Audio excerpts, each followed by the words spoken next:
Well,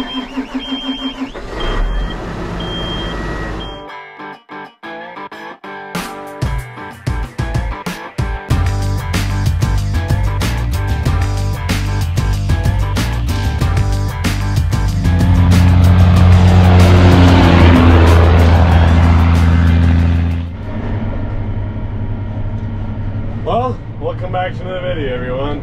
We are currently on the road, headed to the field that we're gonna start listing up beds onto. It's gonna take me like a good 45 minutes to an hour to drive over there, and I'm excited. It's gonna be a good day. I think on the downside though, I forgot my drone. I really wanted to take a couple of drone videos today because I thought it would look cool. Yeah, I forgot to take it with today. Oh well, next time.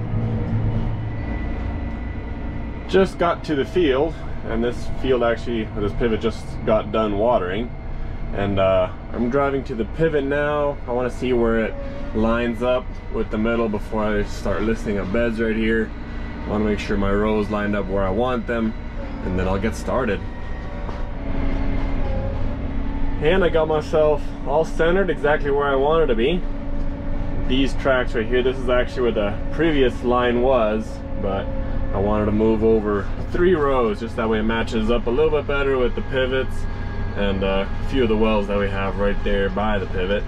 Just that way we can make it easier on ourselves. Pretty much what I'm doing. Now just to put on these chains. And I've gotten lots of comments over the years asking why we always put these chains on there. The only reason why we do it is because it's 3-point hitch, and because it's so wide, this helps for stability. Keeps the toolbar from swaying side to side.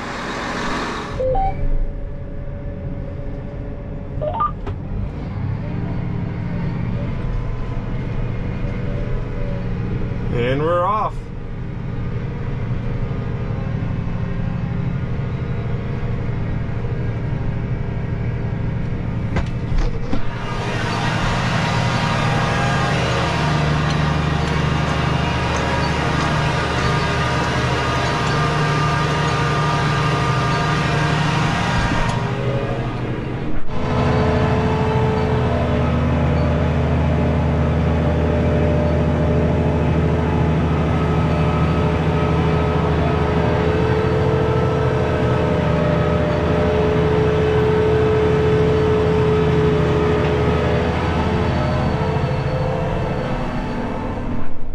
Looking good. I do also have to leave out a pass so that whenever I come back this way, because it overlaps at the end, it helps to also to keep it straight. So that last buster is now in that last furrow that it previously made, and as long as same with that one on that end. So now it also helps keep it straight, because if you just keep going next pass, then one side is going to be in that next furrow and then the other side is going to be digging another line, so it's always going to pull a little bit more to one side. So this way it also helps keep it a little bit straighter, make a little bit straighter of rows. All the different things help keep it afloat straight, as far as like the tires and the discs back there that also help keep it straight. We tried it once even without those, and not a good idea. And this little hill right here is the only spot I'm a little worried about if it got wet enough by the pivot, because right here is where it blew the most sand from all that crazy wind that we had, and it piled up a lot of sand, so there wasn't much moisture to begin with underneath the dirt. So whenever we watered, I was really hoping it was going to make it wet. I guess we'll see once we get further onto the hill, but you can tell there's a few dry spots on there. Not really what I wanted to see, but we'll see what it looks like further on. Maybe it'll just be this tiny spot here. It'll probably be fine, but if we get another 80-mile-an-hour wind day, then that might be the first spot to go. That's gonna start blowing away. So I hope it'll last. It doesn't look very perfect like I would want it to on that area, but I guess for now, I mean, it's as good as what we got. Because right now we are actually watering the wheat again. We're watering this as quickly as well we could, we switched the pivots and started watering the wheat. The wheat needed water pretty bad here, so we were switching pivots. So we kept the water off the wheat as long as though we could. So I guess it is what it is.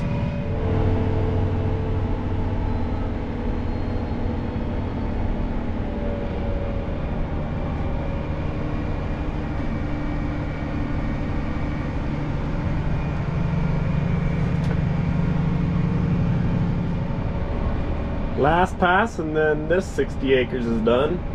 I'm gonna wait with that half until potentially if I can finish it today. That's 240 acres that I have to do here. I'm gonna do the drier halves first, since the pivot started on this side, went around. I'm doing this half first. That side can, if I don't get to it today, I can do it tomorrow and it'll still be nice and wet. So I'll definitely do the drier halves first. I think I can get, I don't know, if I for sure can get 120 acres done. I might get another 60 acres done after that. We'll see how much time I'll have for today. And on to the next field.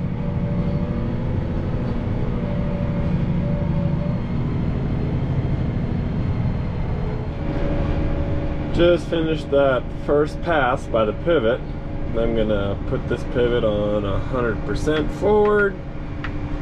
And I'll have a service stop at 180 degrees and apply. Now my pivot's gonna move straight with the rows and stop right on the rows. Then I can do both halves of this field. The pivot will be nicely out of my way.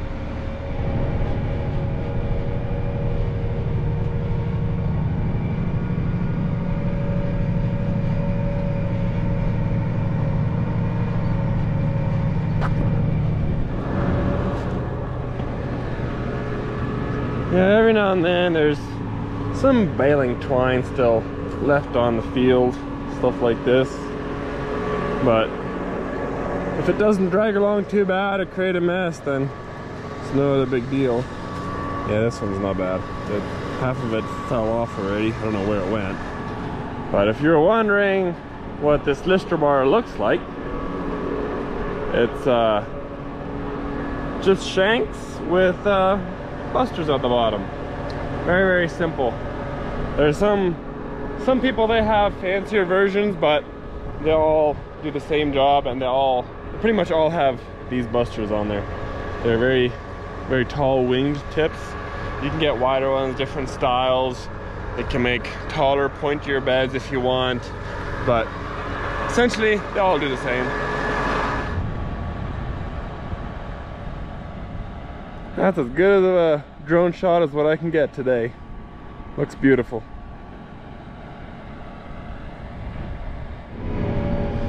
I'm gonna have to keep an eye on this corner of this field, because you can almost tell, yeah, you can't see it, that little pile of dirt right there. Yep, you guessed it, that's a gopher hole. There's a couple of them. There's another little hole right there. The corner over there, the edge of the field, has a lot of them on there. And I might have plinked a few of them over the years, but somehow they still work their way onto the field and they eat everything. That one year they ate, what, 10 to 15 acres of cotton? And it was bad. We had to exterminate some of them. We had to use pest control. It was bad.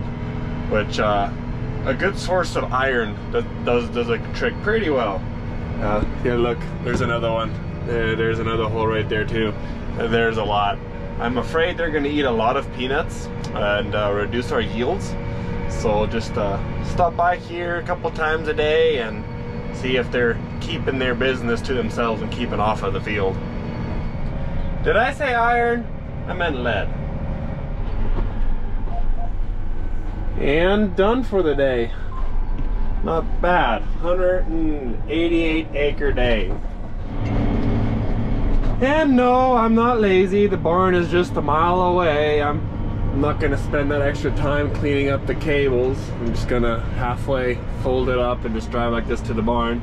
I still have another 60 acres to do on that end, on this field, this upcoming field right here. So I'm gonna finish that tomorrow. Shouldn't take me too long. Maybe only like another 2 hours. One thing I did notice though on this lister bar is, I don't know if we've noticed it in the past, but from going across the field over the land plane stuff, the land plane has kind of like a cultivator in the back. It kind of just scratches the ground to sand fight it at least a little bit, where it's not completely flat, where it doesn't just blow away right away. And so those little lines that the land plane makes, those tires that you see on the wings, they were going up and down in those little valleys, and it was making the whole lister bar, the wings, every now and then, not always, because they weren't always there, but when they were there, the wing would kind of go up and down. It was still making good beds, but it wasn't perfect. Like the valley of the bed is not perfectly straight. It'll be a little bit up and down, you know. So I'm gonna see if I can find some more tires, because that bracket up there has another hole at the bottom where I can add another spindle and another hub. So if I add another tire, theoretically it should be a lot smoother going down the field, and it should make even better beds. So that's what I'm going to try to do. We do have an extra bar, a tool bar here at the barn. We use it for sand fighting. It currently does have buster shanks on it, but I'm going to see if those spindles and hubs match up with this lister bar, and then maybe just take them off of there and put them on here temporarily until we're done listing up beds, and then we can put them back on there ready for sand fighting. Because if you think about it, if I put that extra tire on there, then if we sand fight, we're going over listed beds already, then that second tire would literally just be driving on top of the peanuts that we planted, and you wouldn't want that. So you'd have to take off that tire for sand fighting, because that tire is supposed to go right in the middle of that furrow. So yeah, I'm gonna see if I can make that work tomorrow. But as for today, I'm gonna call it for today. As always, I do appreciate y'all for watching, and I'll see y'all guys in the next one.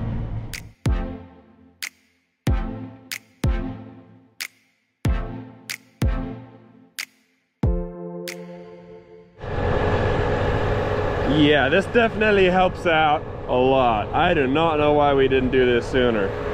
Might have to put one on here too, might as well. More stability.